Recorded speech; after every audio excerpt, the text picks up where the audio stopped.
Assalamualaikum warahmatullahi wabarakatuh. Perkenalkan, nama saya Prima Pramudityanto Sutrisno dengan NIM 2120222094. Di video ini saya akan menjelaskan sebuah materi yang berjudul akuisisi. Apa itu akuisisi? Akuisisi merupakan suatu kegiatan pengambilan alih sebuah kepemilikan atas saham ataupun aset suatu perusahaan oleh perusahaan lain. Maksudnya seperti apa? Saya berikan contoh seperti Google mengakuisisi Android. Dulu Android itu belum sebesar sekarang. Android itu sebuah perusahaan kecil yang fokus kepada OS. Lalu Android dulu pernah ingin menjual beberapa asetnya ke perusahaan Samsung, akan tetapi oleh pihak Samsung tidak diterima atau ditolak.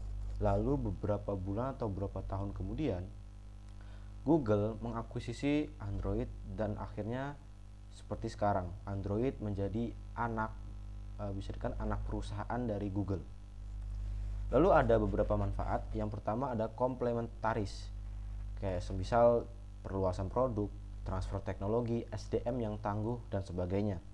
Lalu yang kedua ada pooling kekuatan, atau perusahaan kecil dapat mempunyai fungsi yang ada di perusahaan besar, semisalnya seperti research dan development.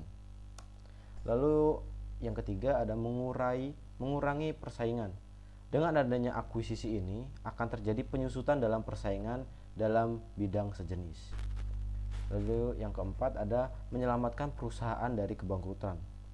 Jika perusahaan mengalami kesulitan dalam likuiditas dan tersedak oleh kreditur, maka akuisisi ini dapat menjadi sebuah solusi yang efektif.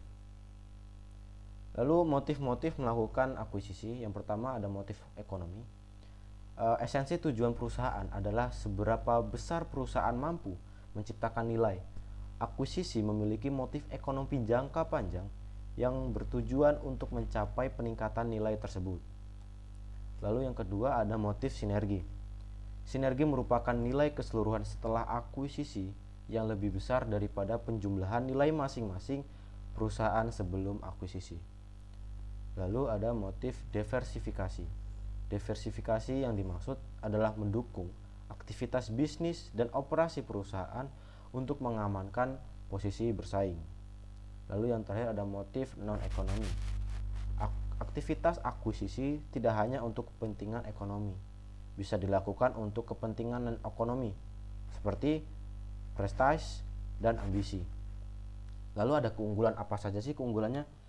Keunggulan pertama adalah akuisisi saham tidak memerlukan rapat pemegang saham dan suara pemegang saham, sehingga jika pemegang saham tidak menyukai tawaran bidding firm, mereka dapat menahan sahamnya dan tidak menjual kepada pihak bidding firm. Lalu yang kedua ada perusahaan yang mengakuisisi dapat berurusan langsung dengan pemegang saham perusahaan yang diakuisisi dengan melakukan trader offer, sehingga tidak diperlukan persetujuan manajemen perusahaan. Lalu yang ketiga ada akuisisi saham dapat digunakan untuk pengambil alih perusahaan yang tidak bersahabat. Lalu yang keempat atau yang terakhir ada akuisisi aset memerlukan suara pemegang saham tetapi tidak memerlukan mayoritas suara pemegang saham, seperti pada akuisisi saham, sehingga tidak ada halangan bagi pemegang saham minoritas jika mereka tidak menyetujui akuisisi. Lalu ada kelemahan. Kelemahannya di sini ada 3. Yang pertama, bila perusahaan pengakuisisi mengambil alih seluruh saham yang dibeli, maka terjadilah merger.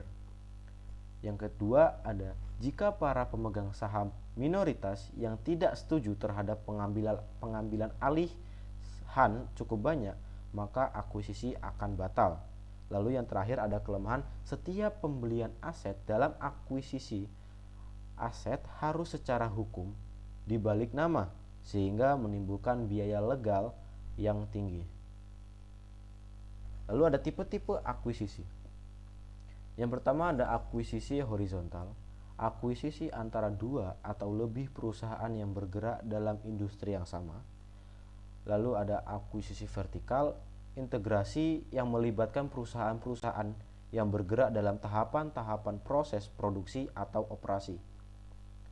Lalu ada akuisisi konglomerat, akuisisi perusahaan yang masing-masing bergerak dalam industri yang tidak terkait atau bisnisnya tidak berhubungan, tetapi masuk dalam kategori akuisisi horizontal dan vertikal. Lalu yang keempat ada akuisisi ekstensi pasar. Akuisisi yang dilakukan oleh dua atau lebih perusahaan untuk secara bersama-sama memperluas area pasar. Lalu yang terakhir ada akuisisi ekstensi produk. Akuisisi yang dilakukan oleh dua atau lebih perusahaan untuk memperluas lini produk masing-masing perusahaan. Baik, itu saja materi yang dapat saya sampaikan. Kurang lebihnya saya mohon maaf. Assalamualaikum warahmatullahi wabarakatuh.